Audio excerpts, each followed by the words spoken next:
Hey everybody, welcome to another edition of Melon Tales, where I give you wonderful stories in plain English. Alright, let's go. Okay, so boom. Our story kicks off in Bridgerton National Forest, Wyoming, US, where a lady named Gabrielle Venora Petito, we gonna call her Gabby, as everybody else did, disappeared when she was with her fiance, Brian Christopher Laundrie, and they were together on a van life journey across the U.S. The trip was supposed to be planned for 4 months and began on July 2nd, 2021, but Gabby disappeared on August 27th, 2021. So Gabby was born March 19th, 1999 in Blue Point, New York. She had 6 younger siblings and 6 half-siblings. And in 2013, they said her and her stepbrothers appeared in a music video to raise awareness about the gun violence in response to the Sandy Hook Elementary School shooting. I remember that drawing. That was terrible. How you could just go into elementary school. Like, you really gotta hate people to shoot up a bunch of children. Like, come on, man. Like, small little kids in an elementary school, what have they done to you? Like, seriously, what they did? They roasted you? You probably deserved it. So anyway, she graduated from high school in 2017 from Bayport, New York, and they said that's where she met Brian. But these two ain't started dating until 2019. She moved in with him and his parents in Northport, Florida, and they both worked in the Publix in Northport. She was a pharmacy tech and he was in the grocery department. They both quit their jobs right before the pandemic, and I guess they were scared of COVID or whatever. But you know how it was back then. Now, after they quit their jobs in late 2019, early 2020, they decided to embark on a cross-country drive from New York to California. Now, this is weird to me because if you quit your jobs because you were scared of the pandemic, why are you not scared to just be driving across the country, exposing yourself to different stuff? Because I understand you in the car for majority of the time, but you still got to stop and pee or get something to eat and stuff like that. You going to come across people. That just seems weird to me that you just wouldn't stay home if you was that scared enough to quit your job. So they say on the way they stopped in places like Vegas, Yosemite National Park, Pismo Beach, and other places. So in March of 2020, Gabby celebrated her 21st birthday in Nakamas, Florida, and then her and Brian got engaged in June. So apparently this trip went okay. The trip that she disappeared on wasn't her first cross-country trip with him. But you know how groomers do. They got to take you along and get you all comfortable and whatnot. You know what I'm saying? And then take you on a real trip. So in December of 2020, Gabby purchased a 2012 Ford Transit Connect. And this was a van that she converted into a camper so they could take their next cross-country trip on. And they say Gabby documented her life and travels on social media. She was on YouTube, where she described her interests as art, yoga, and veggies. So fast forward to June 17, 2021, Gabby and Brian visited her native Blue Point for her brother's graduation. And then on July 2nd, 2021, they left Blue Point in the little van that they converted and started off on their little journey. So everything was going gravy in the beginning, like it always do. They visited places like Monument Rocks, Great Sand Dunes National Park and Preserve, Zion National Park, Bryce Canyon National Park, Mystic Hot Springs, and the Canyonlands National Park, honey. They was about it. They was moving around. So fast forward to August 12, 2021, a witness called 911 to report that a couple, later identified as Brian and Gabby, was fighting in front of the Moonflower Community Cooperative in Moab, Utah. The caller said they saw a man slap a woman. Afterwards, the man and the woman ran up and down the sidewalk. The man hit the woman again before they drove off together. Another witness said that it looked like Gabby and Brian was talking aggressively, quote unquote, and that Gabby was punching him in the arm. This witness said it looked like Brian was trying to leave Gabby behind and take her phone with him, but before they drove off together, she climbed into the driver's seat and then moved over to the passenger seat so he could drive, and then asked him, "Why do you have to be so mean?" So the police from the Moab City Police Department identified the van driving erratically near the entrance to the Arch National Park, and they stopped him. And when they approached the car, they found Gabby crying heavily in the passenger seat, and the body cam footage showing that she told officers this: "Yeah, I don't know if some days I have really bad OCD, I was just cleaning and straightening up back in the... I was apologizing to him and saying, I'm sorry that I'm so mean, because sometimes I have OCD and sometimes I can get really frustrated. Not like mean towards him. My vibe is I'm in a bad mood. And I was just saying I'm sorry if I'm in a bad mood. I had so much work I was doing on my computer this morning, and I just now quit my job to travel across the country, and I'm trying to start a blog. I have a blog, so I've been building my website.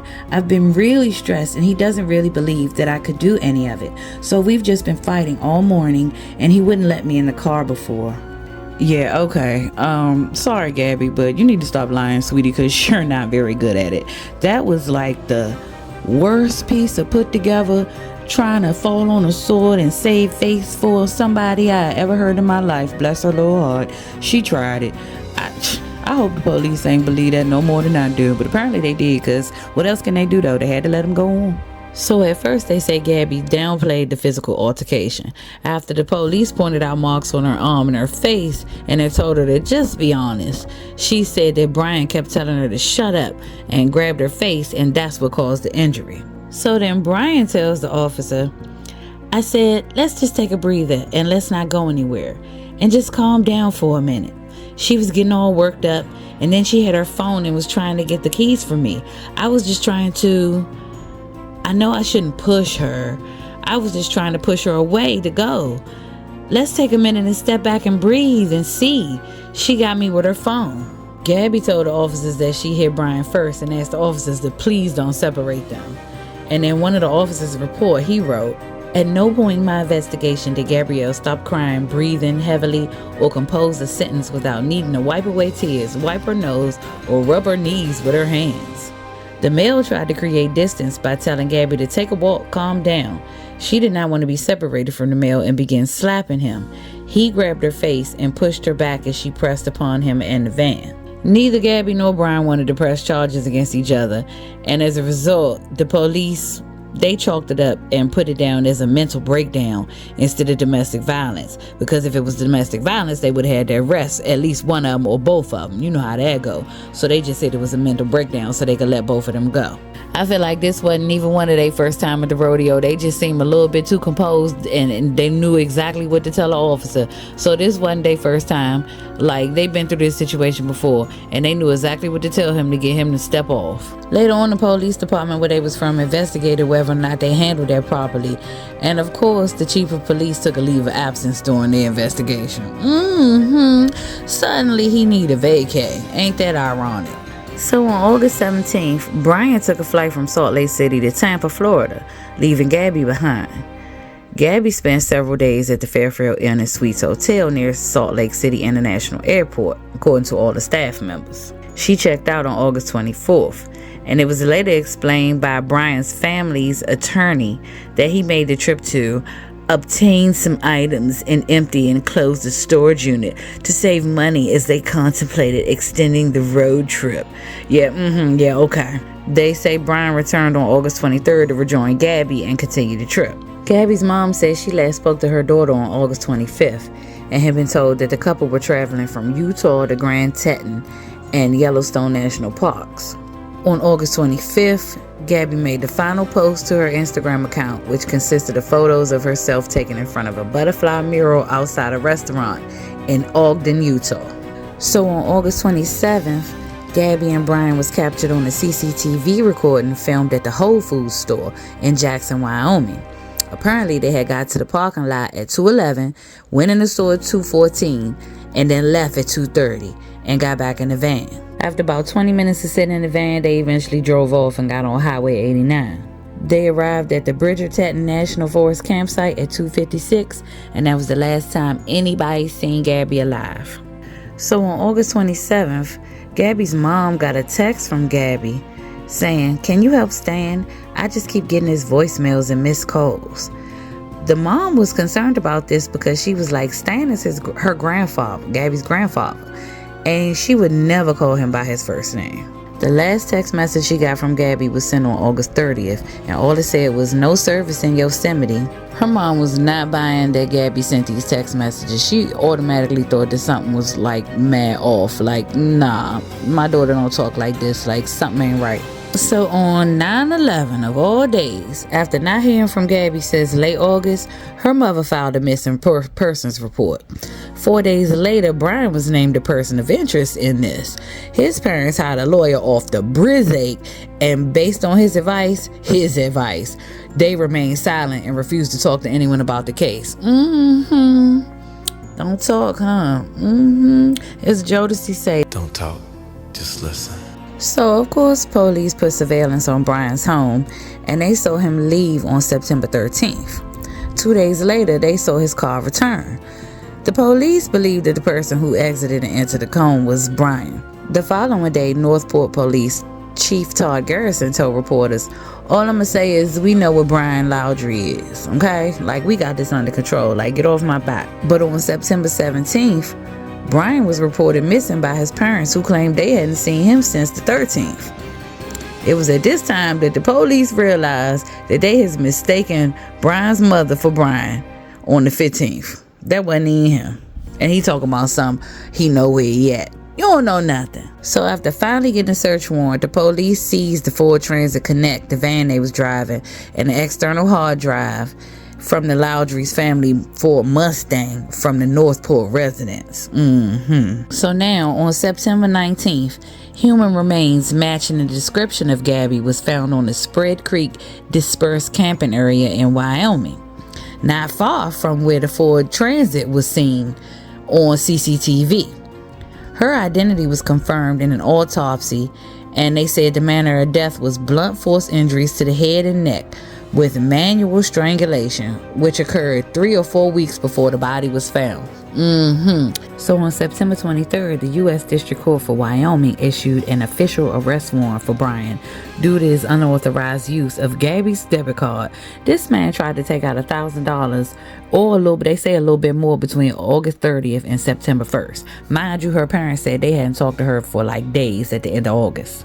So on October 5th, an interview with ABC News, Brian's sister tried to encourage him to surrender to the authorities because remember, he's been missing. His parents tried to report him missing. 2 days later, Brian's father joined the investigators to search for him at the T. Mabry Carlton Reserve in Sarasota County, Florida. They just was focusing on areas he used to frequent in that reserve because, you know, he grew up around there, and they looked in the adjacent. Now, hold on, because this is a nice one. Myakkahatchee Creek Environmental Park. There it is. So on October 20th, Brian's skeletal remains was found, and they was identified to be him through forensic dentistry. And some of his belongings was found at the Myakkahatchee Creek Environmental Park. You hear me saying that like I'm an expert now. Stop playing with me. But anyway, they found his stuff in the area that had recently been underwater due to flooding. And so because of this, his cause of death couldn't be determined by an autopsy. But his remains was given to a forensic anthropologist, and through further investigation and examination on November 23rd, it was announced that he died from a gunshot wound, a self-inflicted gunshot wound. So basically he took his own life, probably because he knew he was going to get caught and didn't want to get caught. So I'ma cry so hard for you. So on January 21st, 2022, the FBI revealed that Brian's notebook, which was found in his remains, contained an entry in which he admitted to killing Gabby and deceiving people, or trying to deceive people, that she was still alive via text messages. But ain't nobody believe that. Even her grandmother, he didn't even say stuff right. He didn't even call her grandfather what she usually call her grandfather. He gonna call him by his first name. Other than Joe Jackson, I don't know too many fathers or grandfathers out here that want to be called by their first name.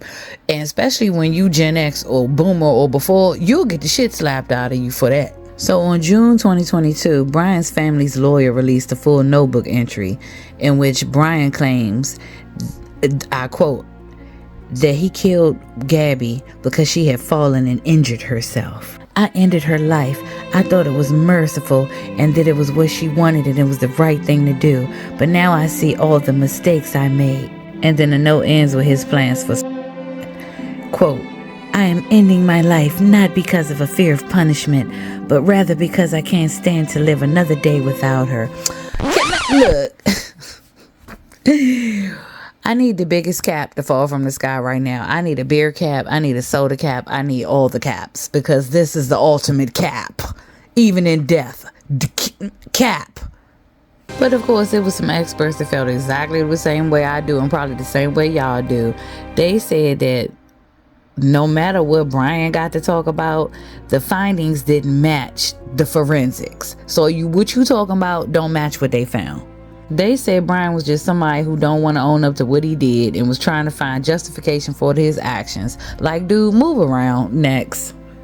So this case blew up more than anybody thought it was going to blow up on TV, regular TV, social media, everything. They said this was bigger than any other missing person or murder case that they have ever seen, like, in a while. So a lot of it had to do with the fact that Brian and his parents would never tell nobody where Gabby was when he first got back. Like, nobody. The amount of content they had on social media, because you know them, she was taking pictures and posting everything to her little channel and whatnot. Plus the footage of the Utah traffic stop caught by the cops, the body cam footage. Yeah, they had a lot. And there was also a lot of eyewitness testimony, because it wasn't like they was traveling in the desert by themselves. They was coming across a rock of people. Also, the fact that it was two attractive people that was supposed to be getting on a romantic getaway and everything went wrong. Sound like a darn Lifetime movie. Plus all the domestic violence in their relationship. Plus coupled with the fact that a lot of people was, because of COVID, was getting into this cross-country van dwelling type trips. So, you know, people was like, what? Something went wrong on some stuff I want to do? And just the simple fact that people like true crime. Like me. I watch all that stuff. ID channel, Justice channel, whatever you want to call it. I be going to sleep to Criminal Minds. Something wrong with me. Alright, let's get to the lawsuits. Gabby's parents sued Brian's parents for pain and emotional distress. Then Gabby's estate sued Brian's estate for wrongful death and won $3 million, honey, but they ain't got no money. She ain't gonna get that. Then Gabby's parents filed a $50 million lawsuit against the Moab Police Department because they said that the officer, Eric Pratt, admitted that he was aware Brian was a threat but decided to ignore the law, and that the department did not abide by its own rules. You see what I'm talking about? He was just being lazy, basically. So after all this, like I said, on October 1st, 2022, they made a Lifetime movie, honey. It's called The Gabby Petito Story. Of course it is. It's Lifetime. Whew, well, that concludes the Gabby Petito story. The disappearance of her boyfriend, and then they got found, and it was all his fault. I ain't watched the movies, but let me know in the comments if y'all watched the Lifetime movie. Let me know if it was good too, if I need to check it out. So I will see y'all next time. Peace.